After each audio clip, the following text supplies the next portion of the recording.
نحمده ونستعينه ونستغفره ونعوذ بالله من شرور أنفسنا ومن سيئات أعمالنا. من يهده الله فلا مضل له ومن يضلل فلا هادي له. أشهد أن لا إله إلا الله وحده لا شريك له، وأشهد أن محمدًا عبده ورسوله.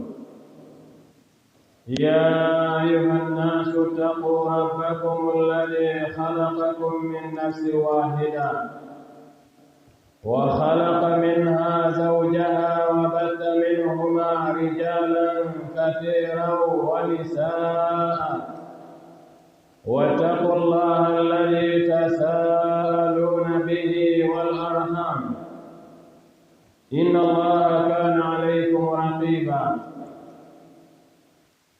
يا أيها الذين آمنوا اتقوا الله حق تقاته ولا تموتن إلا وأنتم مسلمون.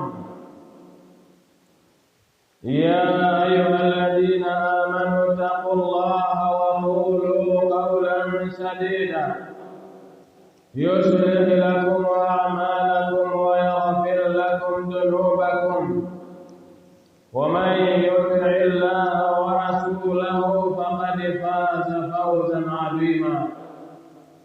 أما بعد، فإن أصدق الحديث كتاب الله، وخير الهدى هدى محمد صلى الله عليه وسلم، وشر الأمور محدثاتها، وكل محدثة بدعة، وكل بدعة ضلالة، وكل ضلالة في النار.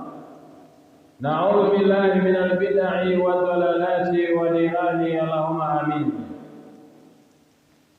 أحبة وأحباب رسول الله، أولا أوصي نفسي بتقوى الله عز وجل وإياكم.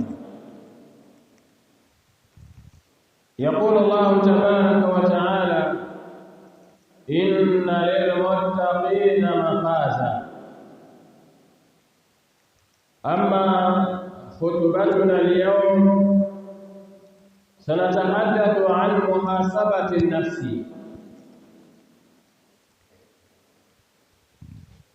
ولا تكونوا كالذين نسوا الله فأنساهم أنفسهم أولئك هم الفاسقون. Ndugu yangu Muislamu, baada ya kumhimidi Allah subhanahu wa ta'ala na kumtakia rehema na amani mtume wetu Muhammadin sallallahu alayhi wasallam, naihusia nafsi yangu pamoja na kuwahusia ninyi pia katika jambo la kumcha Allah subhanahu wa ta'ala, kwani kumcha Allah subhanahu wa ta'ala ndiyo mafanikio katika dunia yetu, akhera yetu. Bila shaka alladhi yarju najata minan nar la budda an yatahalla bitaqwa. Yeyote ambaye anatarajia kufaulu kutokana na adhabu na moto wa Allah subhanahu wa ta'ala, ni lazima ajipambe na uchamungu. Wewe Muislamu, kama ambavyo tumesema, hotuba yetu inahusu muhasabatu nafsi, kuifanyia tathmini nafsi. Yani kila mtu anapaswa aifanyie tathmini nafsi yake, na vitu ambavyo vinakupasa kuvizingatia katika kufanya tathmini ya nafsi yako Na ni kwa nini tumechagua maudhui hii? Ni kutokana pia na kwamba tumemaliza mwaka wa 1447, tumeingia mwaka 1448, kwa maana ya kwamba tumeingia katika mwaka mpya wa Kiislamu.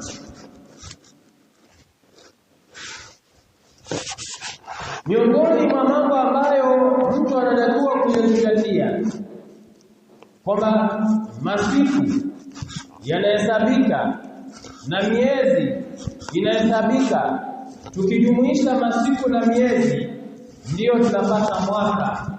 Kwa hiyo ndani ya mwezi, ndani ya mwaka unatakiwa kujua ya kwamba nimefikia malengo yangu au sijafikia.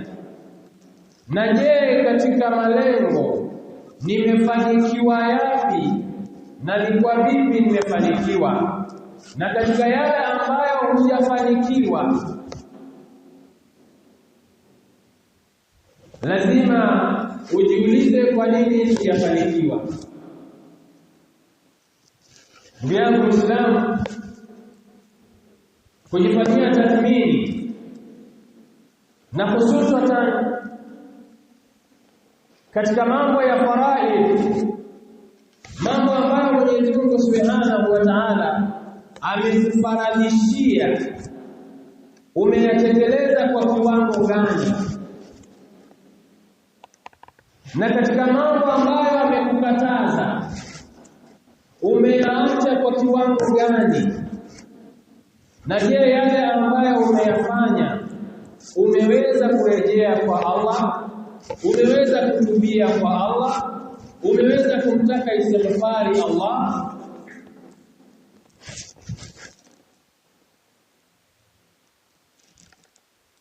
Ndugu yangu Muislamu, tuanze na kauli ya Umar bin Khattab radhiyallahu anhu. Anasema, hasibu anfusakum qabla an tuhasabu, zifanyieni tathmini nafsi zenu kabla ya kufanyiwa tathmini, kabla ya kwenda kufanyiwa tathmini mbele ya Allah Subhanahu wa Ta'ala. Wazinu a'malakum qabla an tuzanu, na yapimeni matendo yenu mnayoyafanya kabla ya kwenda kupimwa. Yapimeni kwanza matendo mnayoyafanya, ni matendo yanayoendana na maelekezo na mafundisho yaliyokuja kwenye Qur'ani na yaliyokuja katika Sunna.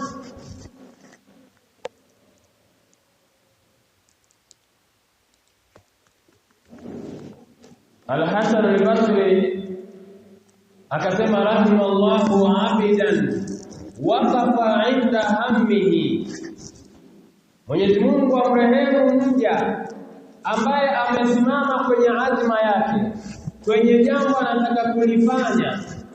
Fa in kana lillahi madwa, ikiwa ameona hili jambo kweli nitalifanya kwa ajili ya Allah, ni lillahi, basi anaendelea analifanya. Wa in kana lighairihi taakhara, na akiona jambo hili nitalifanya, lakini nitalifanya kwa ajili ya kujionesha, nitalifanya kwa ajili ya kutaka sifa, nitalifanya kwa ajili ya maslahi ya kidunia, basi anarudi nyuma, anaacha kulifanya.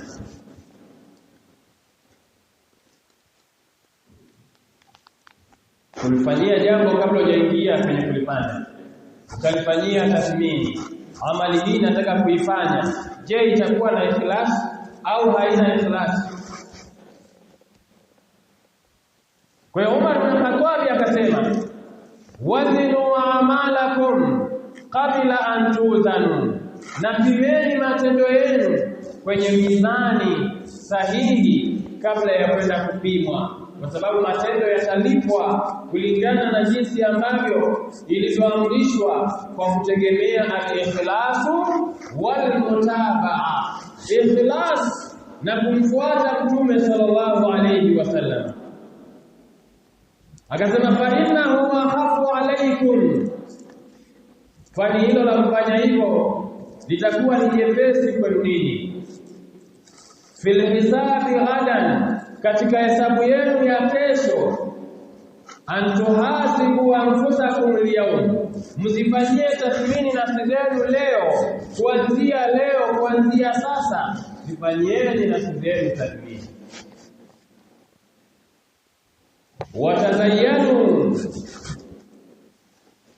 li'ardi al-akbar, na zipambeni nafsi zenu kwa ajili ya siku kubwa, siku ambayo matendo yote yataonyeshwa. Yawmaidin turaduna la takhfa minkum khafiya, siku hiyo ambayo mtawekwa wazi, mtadhihirishiwa mambo yenu yote, siri zenu zote, matendo yenu yote mlioyafanya yatadhihirishwa. Hakuna ambacho kitajificha kwa Allah subhanahu wa ta'ala katika matendo yenu mliowahi kuyafanya katika ulimwengu huu, katika hii dunia, hakuna kitakachojificha. Kwa hiyo tazayyanu, pambeni nafsi zenu, zipambeni. Kwa nini? Bila amali salih, kwa kutenda amali njema, wa taqwa, na kwa kumcha Allah subhanahu wa ta'ala, ndio siku ambayo mtapata salama.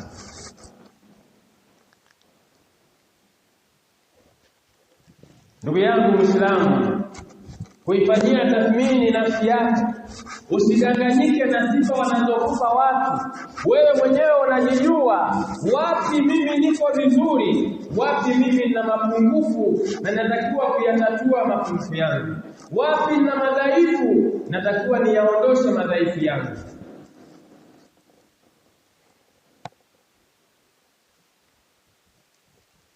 Allah subhanahu wa ta'ala akasema,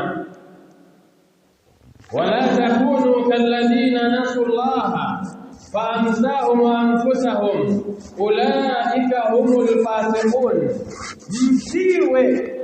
msiwe kama wale ambao wamemsahau Allah, wamemsahau Mwenyezi Mungu subhanahu wa ta'ala, wamesahau kufanya maamrisho ya Allah, wamepuuza maamrisho ya Allah, wamepuuza makatazo ya Allah. Fa'amsahum anfusahum, na Mungu naye akawalipa, akawasahaulisha nafsi zao na kutenda matendo mema yatakayowanufaisha na siku ya kiyama. Fa'amsahum anfusahum, Mungu akawasahaulisha matendo mazuri, matendo ya kheri, matendo mema. Akasema ulaika humul fasiqun, na hao ndio watu mafasiki, yani al-kharijuna ani ta'ati Allah. Hao ndio watu ambao wametoka nje na utii wa Allah subhanahu wa ta'ala, hawamtii Mwenyezi Mungu subhanahu wa ta'ala.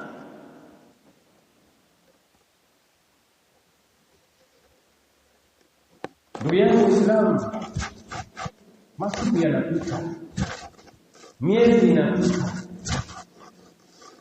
Je, umeikurufu nini?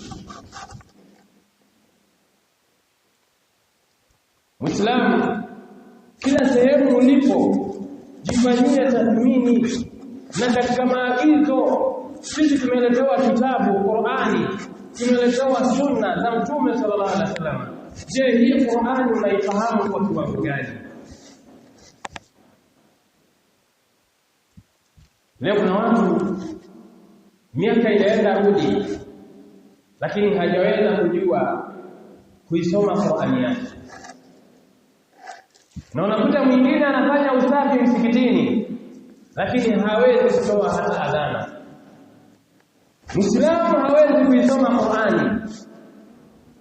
Lakini amezaa watoto wa kwanza akampeleka nasari ya Islamic ya dini. Mtoto anafundishwa alifu mpaka anaweza kusoma juzuu, anaimaliza, anasoma juzuu ya pili, ya tatu, ya nne.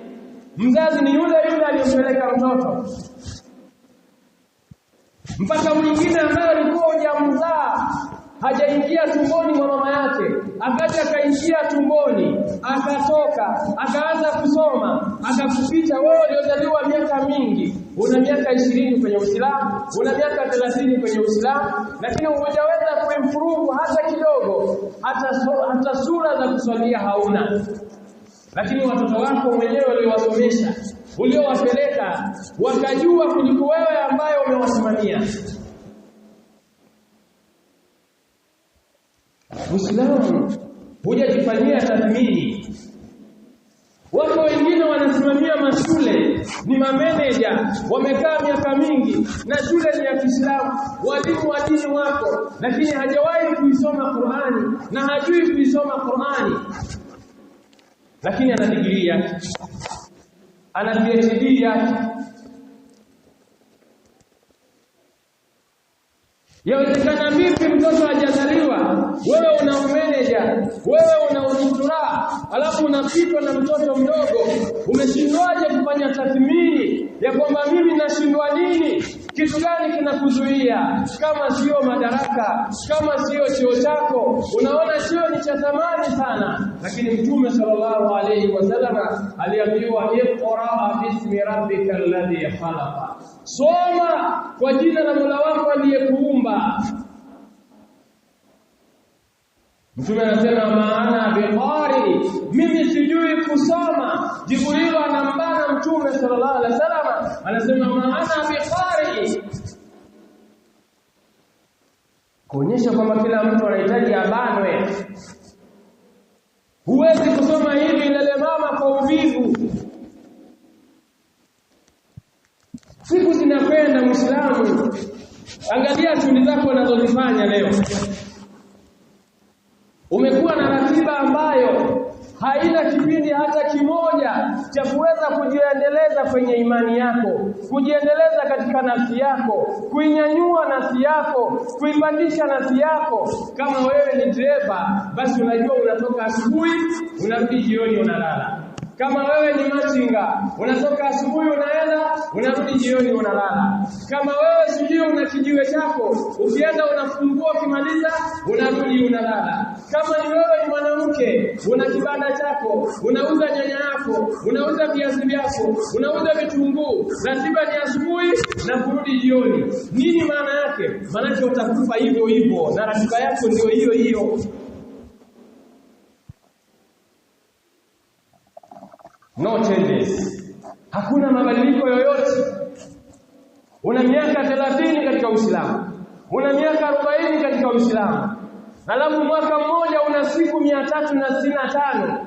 Hujaweza kujifunza hata sura moja ndani ya masiku 365. Lakini una ratiba ya kuangalia mpira,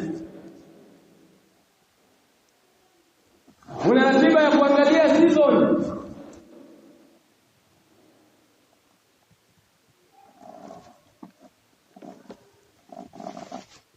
Vipi tunazihesabu nafsi zetu? Wala takunu kalladhina nasullaha, msiwe kama wale waliomsahau Mwenyezi Mungu Subhanahu wa Ta'ala. Faamsahum anfusahum, na Mwenyezi Mungu akawasahaulisha nafsi zao. Nafsi zao zikawa hazikumbuki kusoma kitabu cha Allah, hazikumbuki kujifunza sunna za Mtume sallallahu alaihi wasallam. Lakini leo watu wameimprove katika maendeleo ya kidunia, wamefanya mengi katika mambo ya kidunia. Umeweza kuendelea na ukaitwa mtu mwenye maendeleo, lakini kwenye imani yako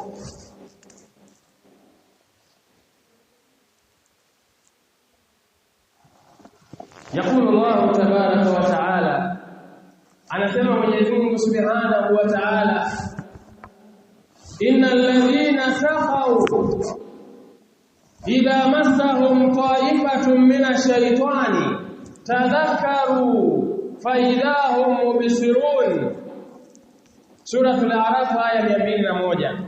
Allah subhanahu wa ta'ala anasema innal ladhina taqaw, hakika ya wale ambao ni wacha Mungu wenye kumcha Allah, idha massahum ta'ifun minash shaitani, wanapoguswa na kikundi katika makundi ya shaitani au wakaguswa na shaitani akawatoa nje kidogo na mstari ulionyooka, lakini wakikumbushwa, wakikumbuka, wakamkumbuka Allah, faidahum mubsirun, ghafla wanakuwa na macho, wanarudi katika njia ya sawa.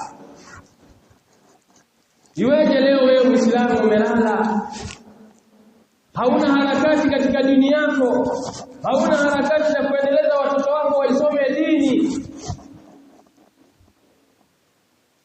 Mtume sallallahu alayhi wasallam akasema, akiwaambia maswahaba, kana yakulu li ashabi, alikuwa akiwaambia maswahaba wake, njooni ta'alau, njooni anujaddida imanana, njooni tujadidishe imani yetu, au jaddidu imanakum, anawaambia maswahaba, jadidisheni imani yenu. Qalu ya Rasulullah, kaifa nujaddidu imanana, ambia vipi mtume tunajadidisha imani yetu? Mtume sallallahu alaihi wasallam akawaambia, akthiru min qawli la ilaha illa Allah, kithirisheni sana kusema la ilaha illa Allah, la maabuda bihaqqin illa Allah subhanahu wa ta'ala, hakuna mwabudiwa wa haki isipokuwa ni Allah subhanahu wa ta'ala. Hasibu anfusakum qabla an tuhasabu, zihesabuni nafsi zenu kabla ya kwenda kuhesabiwa. أقول قولي هذا أستغفر الله العظيم لي ولكم فاستغفروه إنه هو الغفور الرحيم وهو البر.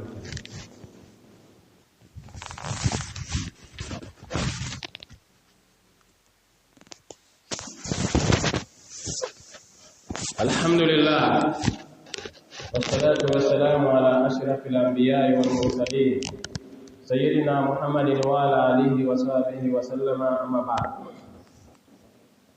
Ahiba wapenzi wa Mtume Muhammad sallallahu alayhi wasallam, tuko katika muhasabatu nafsi, kuifanyia tathmini nafsi. Tujifanyie tathmini ikiwa sisi tuna malengo, na tuone kwamba katika yale malengo hivi tuko katika njia ya kuyaelekea hayo malengo, tuko katika mkakati wa kuyafikia hayo malengo.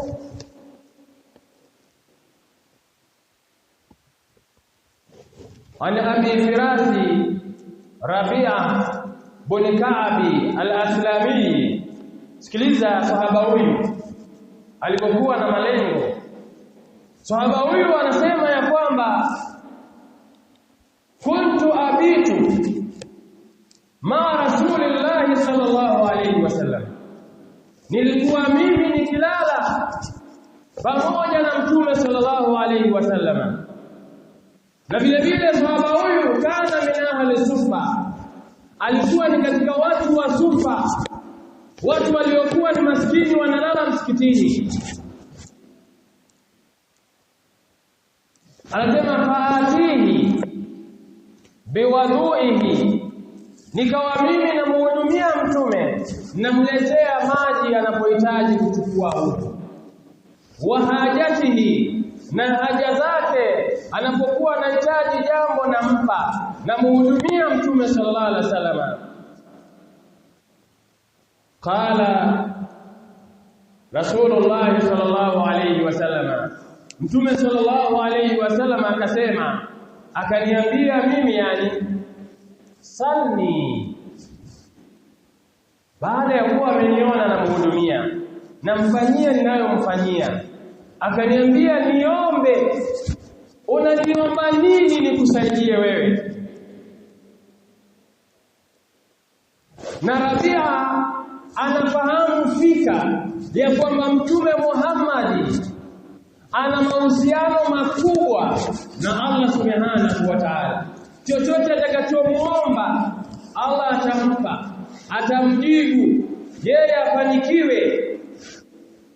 Anamwambia salni, niombe, unaniomba nini? Sahaba maskini aliyekuwa analala msikitini, lam yakun dha malin wala jahil, hakuwa ni mtu mwenye mali wala hakuwa ni mtu mwenye cheo wala sultani wala hakuwa ni mtawala, lakinahu kana min fuqara'i almuslimin, lakini yeye alikuwa ni katika mafukara wa Uislamu. Anamwambia Mtume, as'aluka murafaqataka fil janna, as'aluka murafaqataka fil janna, mimi nakuomba nisuhubiane na wewe peponi, niwe karibu na wewe peponi.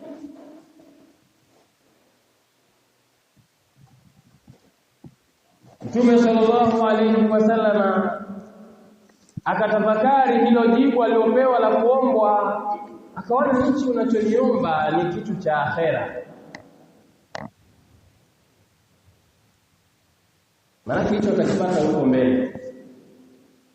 Akamuuliza, qala aw ghaira dhalika, una lingine la kuniomba ukiacha hili la kusuhubiana na mimi peponi? Una lingine? Yani kana kwamba una lingine la kidunia unachoniomba nikusaidie? Sahaba huyu pamoja na umaskini wake, pamoja na ufukara wake, hakuwa ni mtu mwenye mali, hakuwa ni mtu mwenye cheo chochote, hakuwa na utawala wowote, lakini maadhalika akamwambia Mtume, huwa dhaka, ni hilo tu ninalokuomba mimi, niwe na wewe peponi.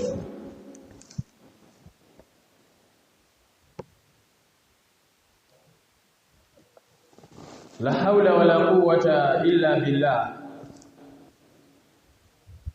Watu waliokuwa na malengo, watu waliokuwa na targeti, wanaitafuta akhera pamoja na umaskini wao, angeweza kumwambia Mtume, niombee mimi niwe tajiri wa mji wa Maka, niombee mimi niwe tajiri wa dunia nzima, lakini hayo yote hakumwambia Mtume sallallahu alayhi wasallama. Akamwambia, as'aluka murafaqataka bil janna, mimi nakuomba nisuhubiane na wewe peponi.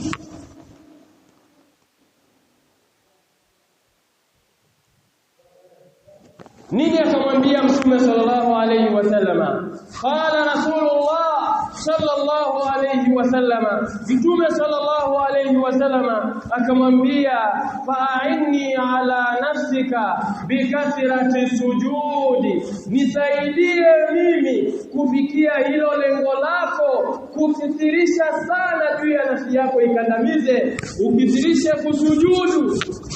Mtume anataja sijida kwa sababu sijida ni nguzo kubwa katika swala. Manake kithirisha sana kuswali, kithirisha kuswali swala za faradhi na kuswali swala za sunna. Hilo litakusaidia wewe na litanisaidia mimi kukupa msaada huo unaotaka kuwa karibu na mimi peponi.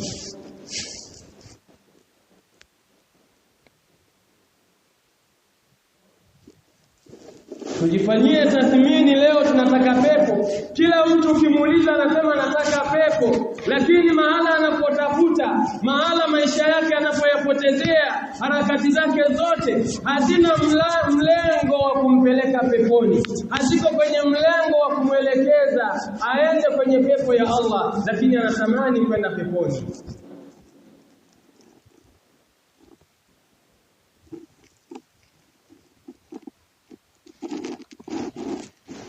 Yangu Islam leo katika zama hizi watu wanasikia adhana kana kwamba sio wao, kana kwamba haiwahusu. Allah anasema yauma yukshafu an saqin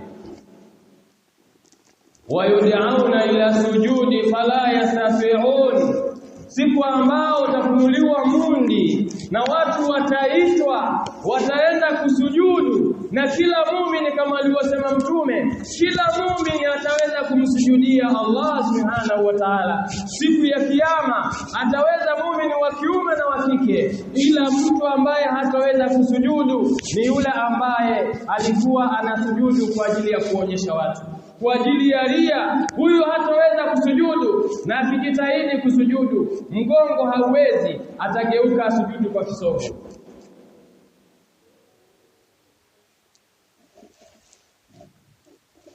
Yauma yukshafu an saqin wa yud'auna ila sujudi fala yastati'un khashi'atan absaruhum tarhaquhum dhilla wa qad kanu yud'auna wa hum salimun.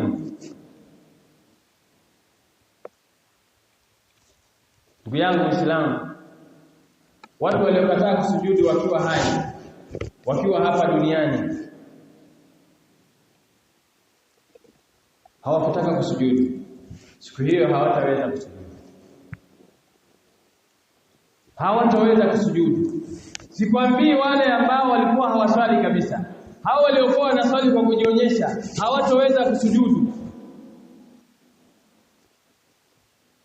Leo kuna watu wanaswali kwa sababu kuna wageni, kwa sababu kuna sherehe. Kama hivyo hakuna kusali.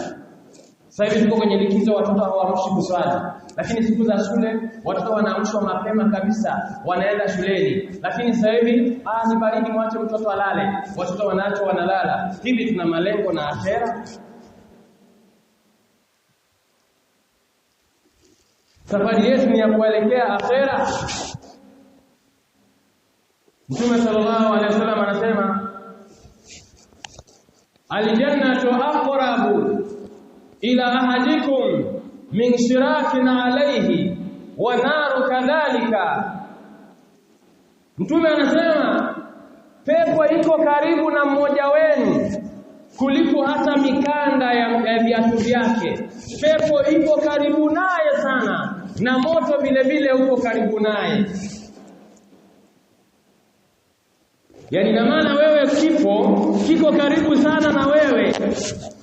Wakati wowote unakufa, unaondoka, umefanya nini na upeleka peponi? Ni wangapi leo wanatoka nyumbani hawajaaga, wanarudi jioni wakiwa ni maiti, wamebebwa, wanaenda kuzikwa. Tunashuhudia ajali nyingi za toyo, wanatoka asubuhi hawarudi jioni. Nini ambacho umekiandaa? Imma ila aljanna wa imma ila nar, ima motoni au peponi. Unakufa kifo cha ghafla, hauna maandalizi na akhera yako.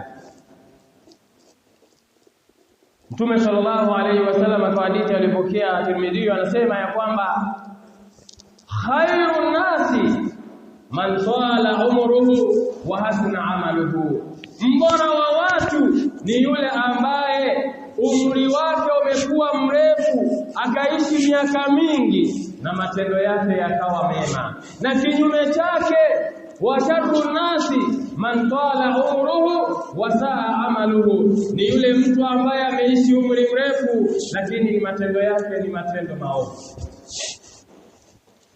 Leo nakuta watu wanajigamba kwa umri.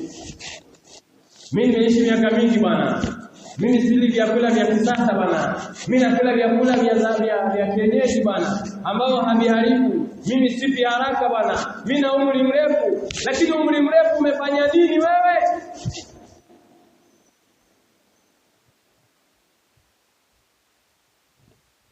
Mtu muovu ni yule aliyoishi umri mrefu, hana mahusiano mazuri na Mola wake, hana mahusiano mazuri na dini yake. Lakini vile vile hadithi ambayo iko katika sahihi Bukhari na Muslim, kwa Mtume sallallahu alayhi wasallam anasema yatba'u al-mayyit thalathatun, vitu vitatu vitafuata maiti.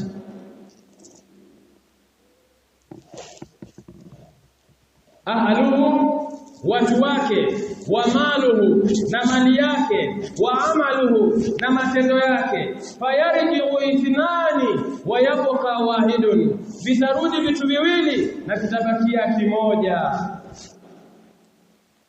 Akasema yarji'u ahluhu wa maluhu wa yabqa amaluhu, itarudi familia yake, jamaa zake, marafiki zake na mali yake. Inawezekana una magari yamekusindikiza kwenda kukuzika, lakini yote yatarudi, yatabakia matendo yako mema uliyoyafanya. Hayo ndio utakayokufa nayo. Leo watu wengi wanapoteza muda mwingi sana, mishipa, wanaongea asubuhi mpaka jioni, anahubiri timu, anahubiri Yanga, yeye ni mshabiki wa timu, ni mshabiki wa Yanga. Akitoka pale anazungumza siasa, anazungumza Marekani, anazungumza Irani, anazungumza wapi, lakini haifanyii tathmini nafsi yake.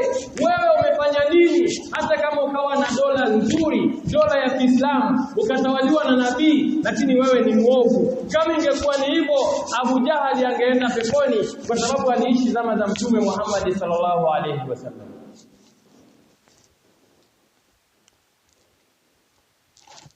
Ndugu yangu Muislamu,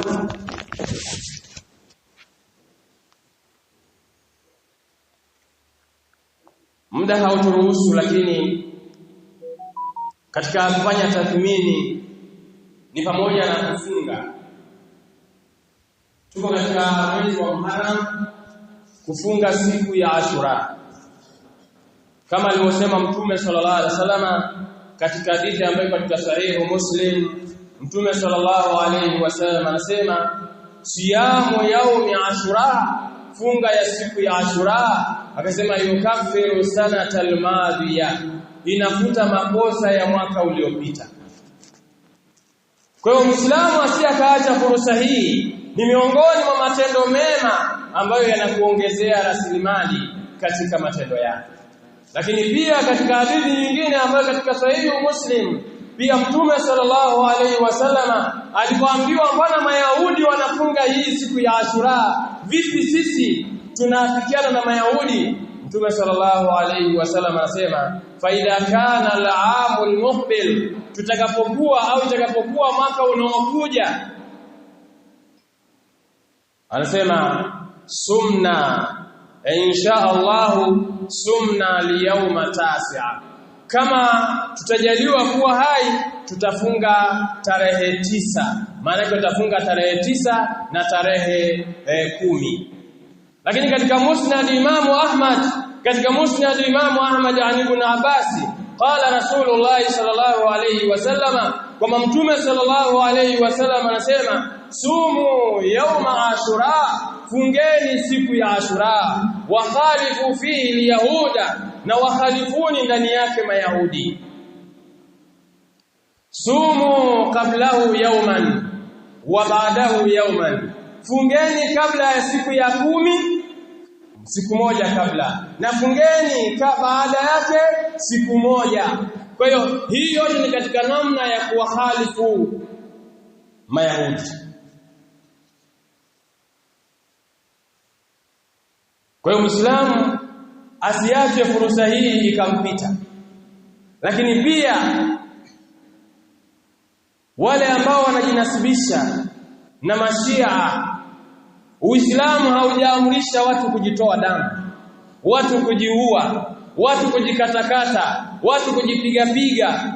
Na Mtume sallallahu alaihi wasallam akasema laisa minna man daraba al-hududa wa shaqqa al-juyuba wa da'a bid'awa al-jahiliya, sio katika sisi mtu yoyote yule atakayejipiga mashavu na akachana nguo zake na akaomboleza uombolezaji wa kijahilia. Hatuna sababu sisi za kujadidisha misiba iliyopita. Msiba ulioisha tulishaambiwa na Qur'ani na Sunna, ukiwa umefiwa sema inna lillahi wa inna ilaihi raji'un. Hatuna kujadidisha misiba. Kama ingekuwa kuna kujadidisha misiba, Mtume sallallahu alaihi wasallam amekufa, Abu Bakari amekufa, tungekuwa tunajadidisha misiba yao. Ni wangapi waliouawa na makafiri? Ameuawa Omar kwa kupigwa mkuki na akiwa katika swala ya alfajiri na kafiri, lakini hatuyasema tuwe tunaadhimisha. Na mtu asiyakaona kwamba hao wanaofanya mashia ya kujipiga na kujitoa damu ni Uislamu. Uislamu uko mbali na mambo hayo, yasinasibishwe na Uislamu, yanasibishwe na mashia wenyewe, na wala yasihusishwe na Uislamu. Dini ya Uislamu haiamrishi mambo kama hayo, kwani hayo ni mambo ya kijahilia na wala sio mambo ya Uislamu. Allahumma a'izza al-islam wal muslimin wa adilla ash-shirka wal mushrikeen وأذل الشرك والمشركين. اللهم انصرنا وانصر المسلمين في كل مكان. اللهم انصرنا وانصر المسلمين في كل مكان. اللهم آت أنفسنا تقواها وزكيها أنت خير من زكاها أنت وليها ومولاها أنت وليها ومولاها. اللهم اغفر لنا والمؤمنين والمؤمنات والمسلمين والمسلمات